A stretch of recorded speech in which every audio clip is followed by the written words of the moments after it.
এখন ঘড়িতে প্রায় দুপুর 2:30 বাজে। এই ভিডিওটা হচ্ছে ঈদের আগের দিনের। দুপুর 1টা নাগাদ উর্শিকার বড় ফুপি ফোন দিয়ে খুব আর্জেন্ট দরকার আছে বলে তাড়াতাড়ি বাসায় যেতে বলে। তাই খুব ঝটপট সবাই মিলে গোসল করে এখানে আমি, কাকুন, উর্শিকা, উজ্জিকা সবাই মিলে বেরিয়ে পড়লাম। দুপুরবেলা বাসা থেকে বের হওয়া যতটা কঠিন তার চেয়েও কঠিন হলো কোথাও যাওয়ার জন্য রিক্সা খুঁজে পাওয়া। আর মাথার উপর সূর্য মামার চোখ রাঙানি তো আছে। মনে হচ্ছে গোসল করে আসার পর রাস্তায় দাঁড়িয়ে আবার ঘামের একটা গোসল হয়ে যাচ্ছে। তার উপর রাস্তা আবার ঠিক করার কাজ চলছে, চারপাশে ধুলোবালি যেন পাউডারের মতো উঠছে চারিদিকে। যাক, অনেকক্ষণ রাস্তায় দাঁড়িয়ে থেকে অবশেষে যে রওনা দিতে পারলাম তাতেই শান্তি। যাওয়ার সময় অবশ্যই একটু টেনশনও কাজ করছিল, আপু হঠাৎ এমন সময় কেনই বা যেতে বলল। এরই মধ্যে আমরা বাসার কাছে পৌঁছেও গেছি। অবশ্য বাসায় ঢুকে আর বুঝতে বাকি রইল না আপুর এই জরুরি তলবের আসল কারণটা কি। এই যে এখানে লিয়ানা হাতে মেহেদি পড়ছে, আমাদের সবার হাতে মেহেদি দেওয়ার জন্য আপু এখানে একজনকে বাসায় ডেকেছে। লিয়ানা আবার মেহেদি পড়তে খুব পছন্দ করে। কাকুন ছাড়া আমরা তেমন কেউ আর মেহেদি ভালো দিতে পারি না, আমি তো একদমই পারি না। এই যে ছোটজন আবার এসে দোলনায় শটান হয়ে শুয়ে পড়েছে। শুয়ে শুয়ে সে আবার আমাকে শিখিয়ে দিচ্ছে এদিক দিয়ে ওদিক দিয়ে ভিডিও করো, এটা করো ওটা করো। আমার হাতে মোবাইল দেখলেই সে মনে করে আমি তাকেই ভিডিও করছি। যাই হোক, লিয়ানার মেহেদি পড়ার পর এখানে উর্শিকা বসে গেছে মেহেদি দিতে। উর্শিকার হাতে মেহেদি দেওয়াই ছিল, তবে রং হালকা হয়ে গেছে, তার উপরই আবার মেহেদি পড়ছে সে।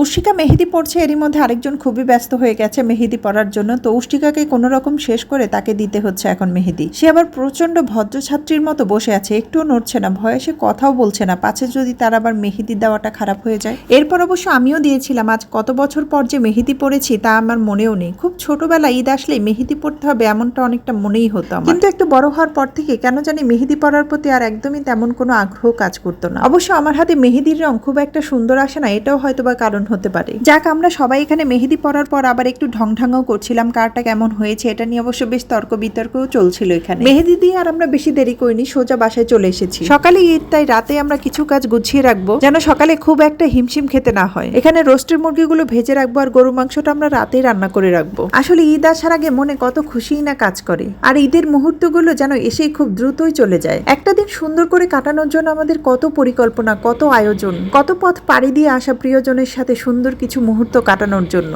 আসলে আমাদের এই উৎসবগুলো আমাদের সম্পর্কগুলো সুন্দরভাবে মেরামতের জন্য খুব কাজ করে। দূরত্ব অনেক সময় অনেক সুন্দর সম্পর্কগুলো নষ্ট করে দেয়। অনেকদিন পর ঈদের ছুটিতে এসে অনেক পুরনো বন্ধুকে কেমন আছিস বলতে অনেক দিনের রাগ অভিমান মুহূর্তেই যেন পানি হয়ে যায়। এই যে এখন হচ্ছে ঈদের সকাল, উর্শিকা, উজ্জিকা আর উর্শিকার আরেক চাচাতো বোন আফরিন এখানে সবাই মিলে খেলায় খুব মজে গেছে। আমাদের এখানে সকাল 7:30টায় ছিল ঈদের জামাত। ঈদের জামাতে গিয়ে এরই মধ্যে সবাই নামাজ পড়ে চলেও এসেছে বাসায়। এর মধ্যে অবশ্য আমাদের রান্নাও প্রায় শেষ, তাই এখানে সবাই খেতেও বসে গেছে। আজ আর আলাদা করে কোনো নাস্তা হয়নি, পোলাও, মাংস, ফিরনি, সেমাই এগুলোই ছিল আমাদের ঈদের সকালের নাস্তা। এই তো ঈদের দিনের সকাল পর্যন্ত আমাদের এমনই কেটেছে আলহামদুলিল্লাহ। ঈদের দিনের বাকি সময়টা আমরা কোথায় কি করেছি, কোথায় ঘুরেছি, কি খেয়েছি তা থাকছে আমার পরবর্তী ভিডিওতে।